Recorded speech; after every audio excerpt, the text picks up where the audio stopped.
মানে আমাদের ভারতের টিমে কোনো ক্রিকেটার আউট হয়ে গেল, দুঃখের বিষয় বাজি পাঠাচ্ছে ভারতবর্ষের মাটিতে দাঁড়িয়ে, তার মানে পাকিস্তানকে সাপোর্ট করছে।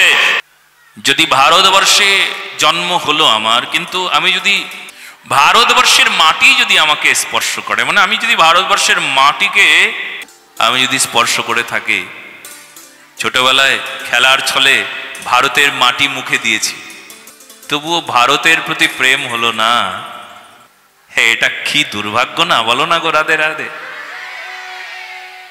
ছোটবেলায় কে না মাটি খাও নাই, ভারতের মাটি মুখে দিয়েছো, অথচ ভারতের সঙ্গে প্রেম হলো না গো। খাঁটি মাটি খেলাম, খাঁটি মাটিতে জন্ম হলো, দেশপ্রেম হলো না। এমন দেশ ভারতবর্ষ, এই মাটি শুধু যেমন তেমন মাটি নয়, সাধনার মাটি, তপস্যার মাটি, দেবভূমি। এই মাটির এমনই গুণ, এই মাটিতে যার জন্ম হয় তার যদি একবার অনুভব হয়, মনুষ্যত্ব বোধ যদি জেগে যায়, তবে সে মহামানব তৈরি হয়। অথচ দেখো, সেই মাটিতে জন্ম, সেই মাটিতে খেলা করলাম, সেই মাটি খেলাম ছোটবেলায়, অথচ সেই মাটির সঙ্গে বিশ্বাসঘাতকতা করি, এই মাটিতে দাঁড়িয়ে ফিলিস্তাইনের পতাকাকে ওড়ায়। হায় রে হায়, এই ভারতবর্ষের মাটিতে থেকে এটা দুর্ভাগ্য কিনা আমাদের চোখে দেখতে হয়, এটা আমাদের দুর্ভাগ্য। আজও ভারতবর্ষের মাটিতে এমন ঘটনা ঘটে। পাকিস্তান আর ভারতবর্ষের খেলা, ক্রিকেট খেলা হওয়ার সময়, হ্যাঁ আমি কানে আসে, আমি শুনি, আমি খেলা দেখতে যাই না, খেলাও আমার আনন্দ আসে না, কিন্তু ভারত শব্দ হলে তো একটা প্রীতির টান আছে, কান পেতে থাকি, কি হচ্ছে রে, এই ওখানে বাজি পটকা ফোটাচ্ছে কেন?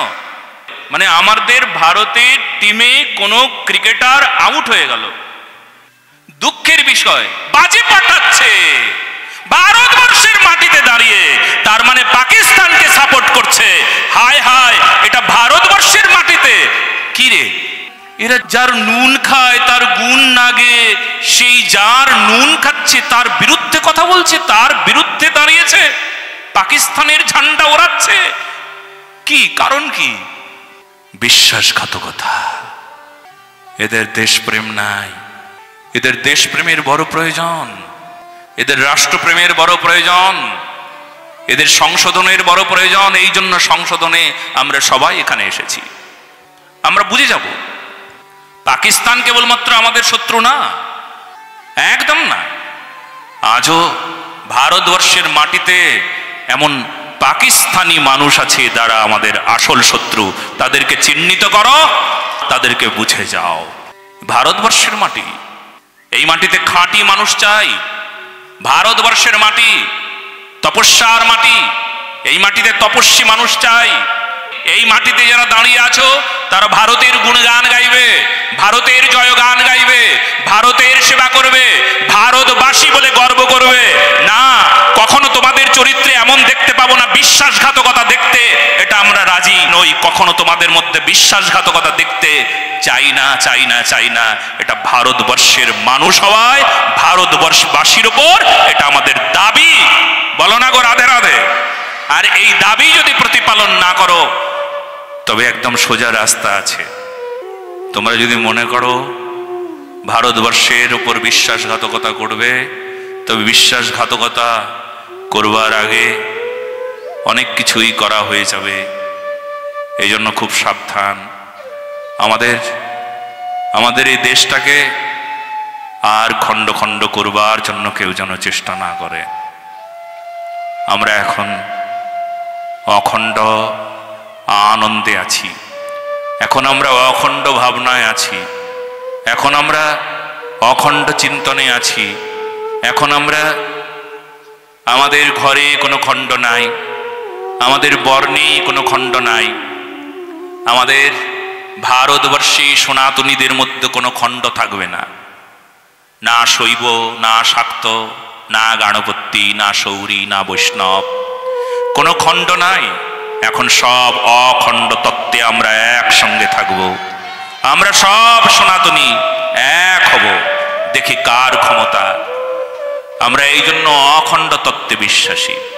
আমরা সবাই অখণ্ড ভারতবর্ষের সন্তান। এই বিষয়টা ভালো করে অনুভব করতে হবে। সকলের হৃদয়ে অখণ্ড বার্তাকে নিয়ে আসতে হবে। খণ্ড কোনো বিষয় নাই। সনাতন মানে অখণ্ড। অখণ্ড মানে শাশ্বত, সনাতন, যা কখনো কোনো সময় খণ্ড হয় না। সেই অখণ্ড তত্ত্বকে হৃদয়ে জাগরণ ঘটাও, প্রেমের জাগরণ ঘটাও, দেশপ্রেমের জাগরণ ঘটাও। আর দেশপ্রেমের জাগরণ ঘটিয়ে দেশের সেবায় নিজেকে নিয়োজিত করো। এটাই নিয়ম, এটাই আসল কথা। এই কথাই আসলে ভাগবত বলেন, এই কথাই স্মৃতি পুরাণ বলেন, এই কথাই বেদ উপনিষদ বলেন। এই কথাই আমাদেরকে বারবার শুনতে হবে। এই কথাই আমাদেরকে শিক্ষা দেন গীতা। গীতায় ভগবান গীতোক্ত ধর্ম যে আস্বাদন দিয়েছেন, গীতার কথা শুনিয়েছেন অর্জুনকে, এই কথাই আসলে শিখিয়েছেন। দেশপ্রেম শিখিয়েছেন। দেশ রক্ষার জন্য অর্জুনকে গান্ডীব ধরো। অমন ভাবে তুমি গান্ডীব ছেড়ে দিয়ে অমন আচরণ করছো, ক্লিবের মতন আচরণ করছো, এটা তোমার অন্যায়, এটা তোমাকে মানায় না, তুমি পুরুষ। ছি! তার মানে বুঝিয়ে দিয়েছেন, যোদ্ধা হও, গুণী হও, শক্তিশালী হও, গান্ডীব তুলে ধরো, আর অধর্মকে শেষ করে দাও, আর দেশ রক্ষার জন্য জীবন সমর্পণ করো, তবে তুমি পুরুষ। হ্যাঁ, এটার প্রয়োজন। সেই জন্য এই পুরুষত্বহীন হলে চলবে না, মনুষ্যত্বহীন হলে চলবে না, মানবিকতাকে বিসর্জন দিলে চলবে না, দেশপ্রেমকে বিসর্জন দিলে চলবে না। এটা হৃদয়ে থাকতে হবে। এটা আমাদের লক্ষ্য। দেশ আমাদের লক্ষ্য, দেশের সংস্কার আমাদের লক্ষ্য, দেশের নির্মাণ আমাদের লক্ষ্য। দেশের সভ্য শুদ্ধ সুসংস্কৃতিকে, এই ভারতীয় পরম্পরার, এই যে সনাতনী পরম্পরার, এই পরম্পরার এইকে টিকিয়ে রাখা, এটা আমাদের লক্ষ্য।